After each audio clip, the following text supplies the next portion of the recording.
बिस्मिल्लाहिर्रहमानिर्रहीम। अस्सलाम वालेकुम नादरीन, आप यूट्यूब चैनल देख रहे हैं। मैं इमरान खान हूँ। नादरीन, अब तक की जो खित्ते की सबसे बड़ी खबर है, बहुत इंपॉर्टेंट खबर है, वो ये है कि सऊदी अरब, पाकिस्तान और तुर्की के बीच में एक दिफाई मुआहदा हुआ है। तुर्की की जानिब से तैयब उर्दगान आए, पाकिस्तान की जानिब से शहबाज शरीफ गए और सऊदी अरब के मोहम्मद बिन सलमान जो वली अहद है और तमाम इख्तियारात उनके पास हैं, वो वहाँ से मौजूद थे। तस्वीर भी जारी की गई हैं, बाकायदा मुआहदे पर दस्तखत होने की वीडियो भी जारी की गई है। ये एक बड़ा तारीखी मौका है और जो स्लोगन है इसका वो ये है कि एक पर हमला सब पर हमला। ये पाकिस्तान के अंदर ये चीज़ बताई जा रही है। अब इसके खतोकाल क्या है, इसके बारे में भी आइडिया नहीं है। इस मुआहदे के अंदर क्या लिखा है, मे बी कभी सऊदी अरब की जानिब से या तुर्की की जानिब से तफसीलात सामने आए। पाकिस्तान में तो दिफाई मुआहदे के नुक्ता नज़र से अभी तक कुछ भी नहीं बताया गया हमें कि ये मुआहदा किस नौइयत का है, इसकी बुनियाद क्या है। क्या अगर पाकिस्तान के ऊपर इंडिया हमला करेगा या कोई और कंट्री हमला करेगी तो सऊदी अरब और तुर्की पाकिस्तान के साथ मिलकर लड़ेंगे, या अगर सऊदी अरब की किसी मुसलमान मुल्क से लड़ाई होती है तो तुर्की और पाकिस्तान क्या करेंगे, और अगर किसी गैर मुस्लिम मुल्क से लड़ाई होती है तो क्या करेंगे। यानी इसमें बहुत सारी और चीज़ें हैं। यानी ईरान के साथ अगर सऊदी अरब की लड़ाई होती है तो क्या पाकिस्तान और तुर्की जो है वो ईरान के ऊपर हमला करेंगे या ईरान को मना करेंगे या उसको बाज रखने की सफारती कोशिशें करेंगे।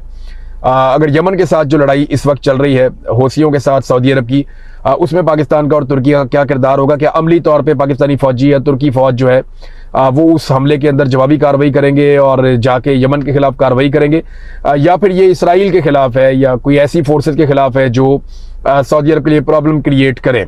देखें, ये तो ईरान ने साबित किया है कि वो खित्ते का एक बहुत ताकतवर मुल्क है और उसने जो दुनिया में सुपर पावर कहा जाता है अमेरिका, उसका उसने मुकाबला किया। तो मेरा नहीं ख्याल कि किसी भी मुल्क को उसके साथ बराह रास्त जंग में जाना चाहिए, खास तौर पे उन ममालिक को जिनकी सरहदें ईरान के साथ लगती हैं, जैसे कि तुर्की है, जैसा कि पाकिस्तान है।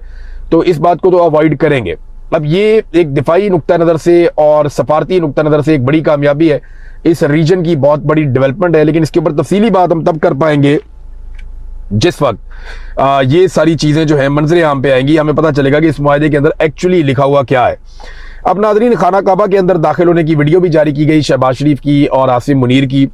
तो ये क्योंकि पॉलिटिकल लोग ज़्यादातर फ़ायदा उठाते हैं और जब भी कभी इन्हें मौका मिलता है खाना काबा के करीब जाने का, मस्जिद नबवी के करीब जाने का, रोज़ा रसूल के करीब जाने का, ये नवाज शरीफ जाते हैं तो वहाँ पे उन्हें जगह एक कॉर्नर में मिल जाती है, वो छोटा सा कॉरिडोर है, वहाँ पे बैठ जाते हैं जाके, तो वहाँ से तस्वीर जारी करवाते हैं। आम लोगों को वहाँ जाने में दिक्कत रहती है, लेकिन सऊदी अरब की गवर्नमेंट जो है वो इन मुकद्दस मकामात को उन शख्सियात के लिए जिनके साथ सफारती ताल्लुकात उन्होंने इस्तेमाल करने होते हैं, वो उनको उनके लिए खोलती है। ये एक खालिसतन सियासी मामला है, लेकिन आपको पता है मजहब को भी सियासत के लिए इस्तेमाल किया जाता है और ये सारी पॉलिटिकल पार्टीज करती हैं, सब लोग करते हैं। खासतौर पे जो मजहबी सियासी जमातें हैं वो बहुत ज़्यादा करते हैं। पाकिस्तान जैसे ममालिक के अंदर ये इसकी बड़ी सिग्निफिकेंस है। पाकिस्तान जैसे ममालिक में इसकी बड़ी इंपॉर्टेंस होती है कि लोगों को तस्वीरें दिखाई जाएं कि सर पे टोपी पहनी हुई है, ऐसे दुआ कर रहे हैं हाथ उठा के, या खाना काबा के अंदर दाखिल हो रहे हैं, खाना काबा के अंदर से निकल रहे हैं। ये तो परवेज़ मुशर्रफ को भी मौका मिला था। परवेज़ मुशर्रफ का करैक्टर जो था वो सारी दुनिया जानती है, वो किस किस्म की पार्टीज करते थे, किस किस्म का उनका माहौल था, किन हालात में वो इस दुनिया से गए, कैसे उन्होंने पाकिस्तानियों का कत्लेआम किया। फिर ज़ियाउल हक जो है जिसने कितना जुल्म किया पाकिस्तानियों के ऊपर, ज़ियाउल हक को भी, बल्कि वो तो उसकी इमामत की कहानियाँ आई थी कि वो जाके खाना काबा में इमामत भी की और कैसे इमामत की उसके ऊपर किताबें लिख छोड़ी लोगों ने। तो अभी आसिम मुनीर साहब की बारी है। सऊदी अरब के साथ आप दिफाई मुआहदा करेंगे तो इतनी सहूलत तो आपको मिलेगी, और ये और बहुत सारे लोगों को भी मिली है, माजी में भी मिलती रही है, आज भी मिली है। लेकिन इसकी वीडियो जारी की गई ताकि आवाम के अंदर एक तासुर जाए। और दो चीज़ें हैं, एक तो उसे तासुर ये देने की कोशिश की जा रही है कि मौजूदा हुकूमत और जो मौजूदा एस्टेब्लिशमेंट है उनके बीच में किसी किस्म की कोई लड़ाई नहीं है।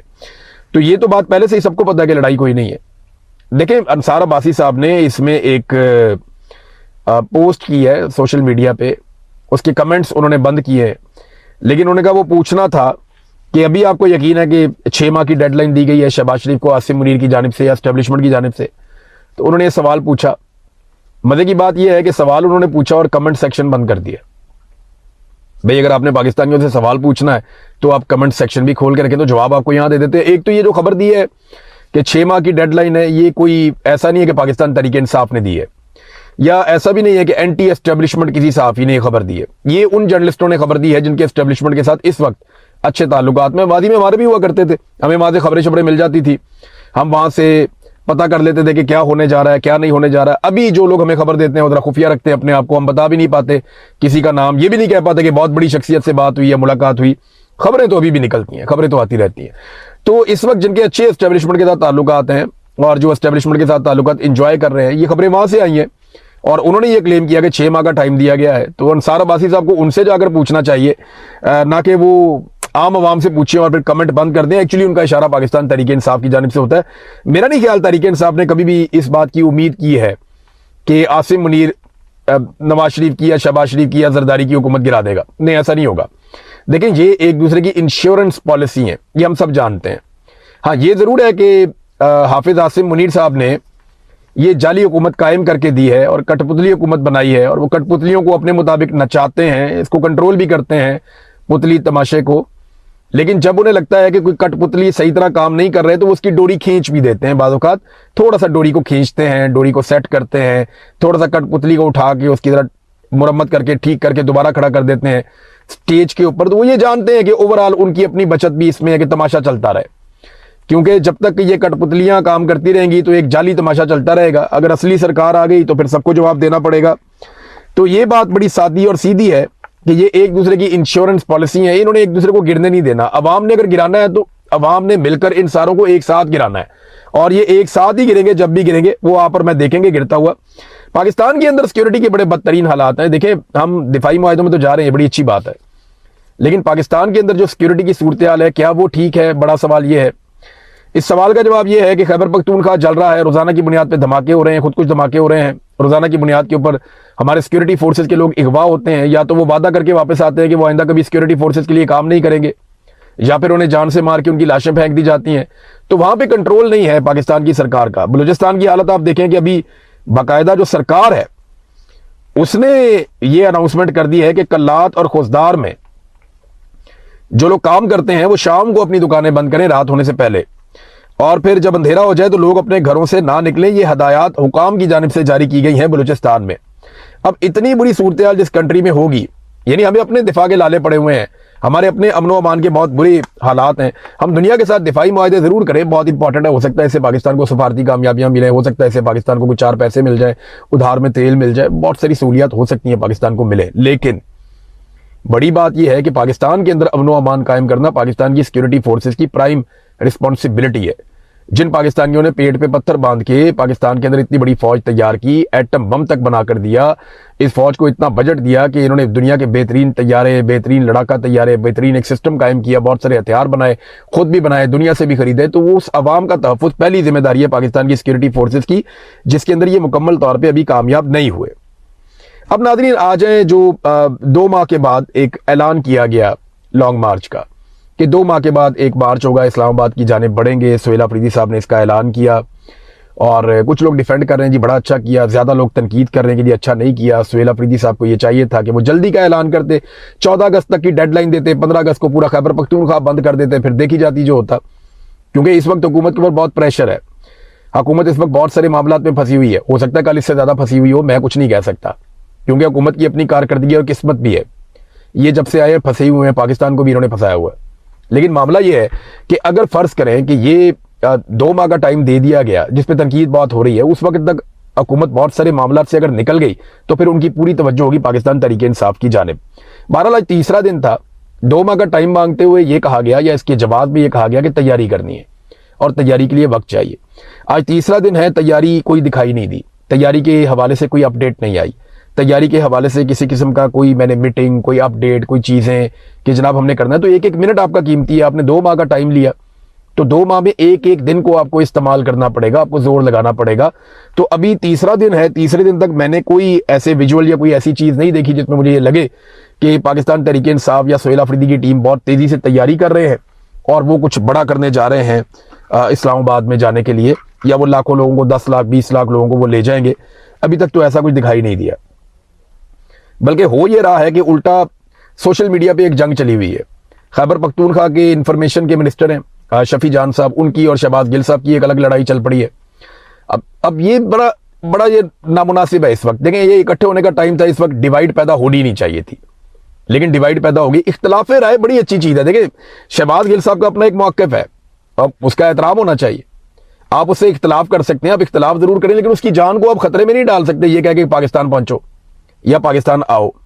देखिए, कल को ये मुराद सईद को भी कहेंगे कि बाहर निकल भाई, तू अंदर से बैठ के मशवरे दे रहा है, ये कह सकते हैं ना कि मुराद सईद बाहर क्यों नहीं निकलता, हम सारे बाहर हैं तो मुराद सईद को बाहर निकालो। हर आदमी की जान अलग तरीके से खतरे में है। पाकिस्तान की मिलिट्री एस्टेब्लिशमेंट को हर आदमी पे अलग तरह का गुस्सा है।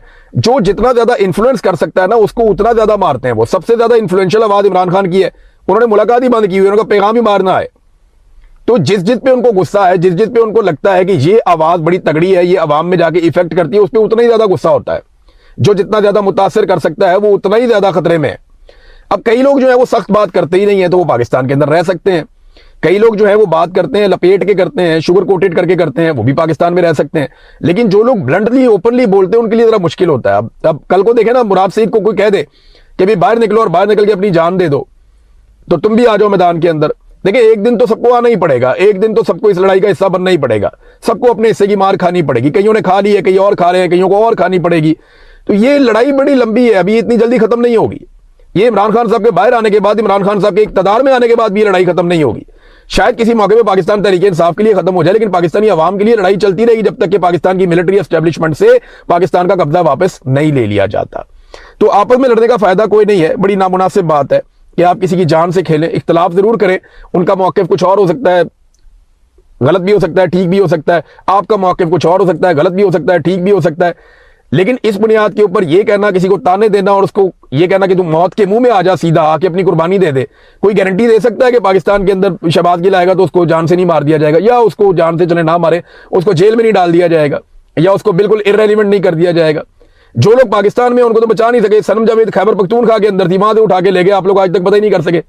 आप आज तक उस ऑफिसर को अकाउंटेबल नहीं कर सके जो जिम्मेदार था, वहां से उठाकर ले गए पंजाब के अंदर। तो ये इस तरह की बातें जो है ये नामुनासिब है, ऐसे बातें नहीं करनी चाहिए। इस वक्त लोगों को इकट्ठा करने का वक्त था। बहरहाल, आजाद कश्मीर में नाजरीन अब सबसे मुश्किल मरहला आ गया।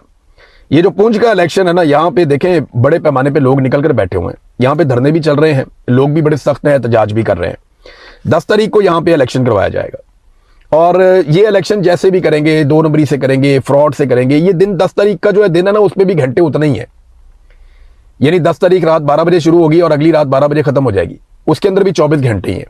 वो 24 घंटे भी उसी तरह गुजर जाएंगे। हो सकता है उसमें कुछ लोग शहीद हो जाएं, हो सकता है उसमें कुछ जाने ज़ाया हो जाएं, लोग जख्मी हो जाएं, हो सकता है उस दिन जो है वो बिल्कुल लोग निकले ही ना वोट डालने के लिए, लेकिन फिर भी वो दिन गुजर जाएगा और अगले दिन आपके सामने एक नतीजा भी आ जाएगा कि जनाब ये नताइज हैं और ये पॉलिटिकल पार्टी इतनी सीटें जीत गई हैं।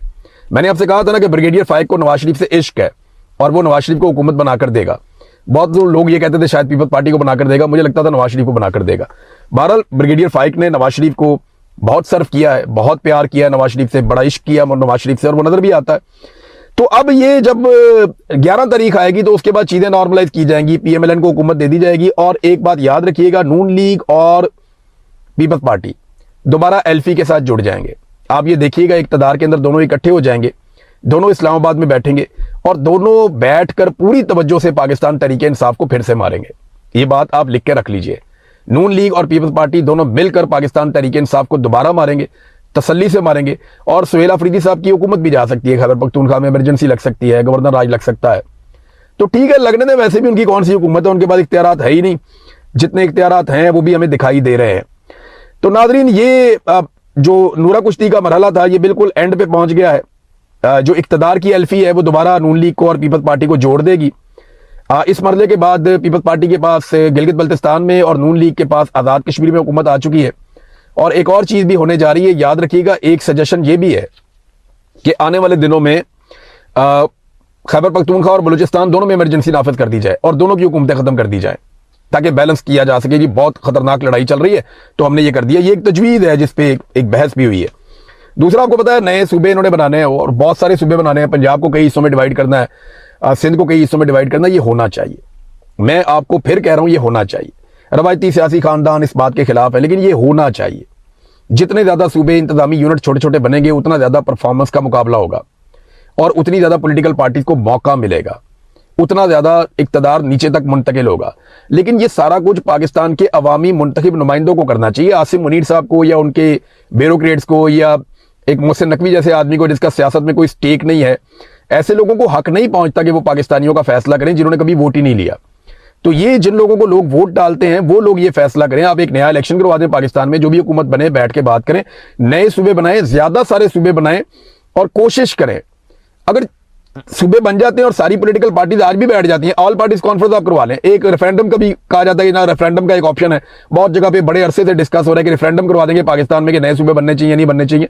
मैं आपको ये लिख के देता हूं कि पाकिस्तानी ये चाहेंगे कि नए सूबे बनने चाहिए, ज्यादा सूबे बनने चाहिए, क्योंकि इससे पाकिस्तानियों के मसाइल हल होंगे।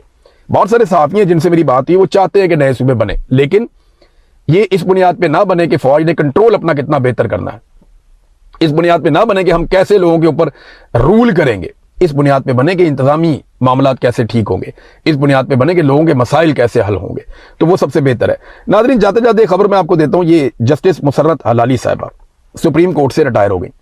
ये 11 साल रही हैं पेशावर हाई कोर्ट में, चीफ जस्टिस भी रही। उसके बाद सुप्रीम कोर्ट में इन्होंने 3 साल गुजारे, यानी लंबा इनका एक टेन्योर है। उसके बाद अब ये रिटायर हो गई, लेकिन जुडिशरी के दामन पे एक काले धब्बे की तरह रही। इनके 3 फैसले तारीख हमेशा याद रखेगी।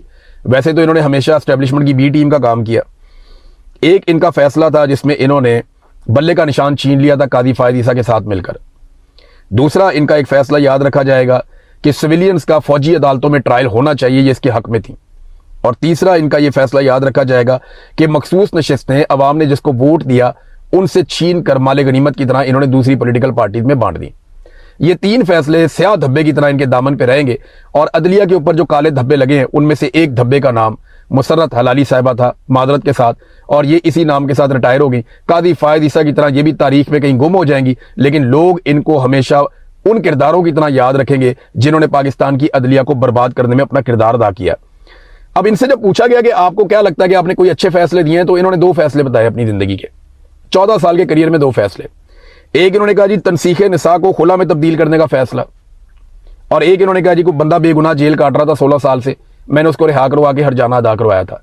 आप अंदाजा करें 14 साल एक खातून जज रही, उसने कोई ऐसा कौमी नौयत का फैसला नहीं दिया जिस पे आज वो फख्र कर सकती हूं। अगर ये 2 मिसालें उनके पास, तो हमारे पास 10 ऐसी मिसालें हैं जहां पे उन्होंने जुल्म किया और वो जुल्म का हिस्सा बनी। तो ये एक पुर्जा था एस्टेब्लिशमेंट का अदलिया में, आज रिटायर हो गया, एस्टेब्लिशमेंट इनकी जगह पे एक नया पुर्जा ला के बैठा देगी। तो एस्टेब्लिशमेंट को तो फर्क नहीं पड़ेगा, लेकिन इनकी लेगेसी क्या है? क्या इनके बच्चे कल को बताएंगे जाके खुलकर मैं जस्टिस मुसर्रत हलाली का बेटा हूं या नवासा हूं या पोता हूं? आप देखिएगा इनका बड़ा शुगल लगेगा पाकिस्तान की तारीख में, और तारीख इनको हमेशा उन किरदारों के तौर पे याद रखेगी जिन्हें मीर जाफर और मीर सादक कहते हैं।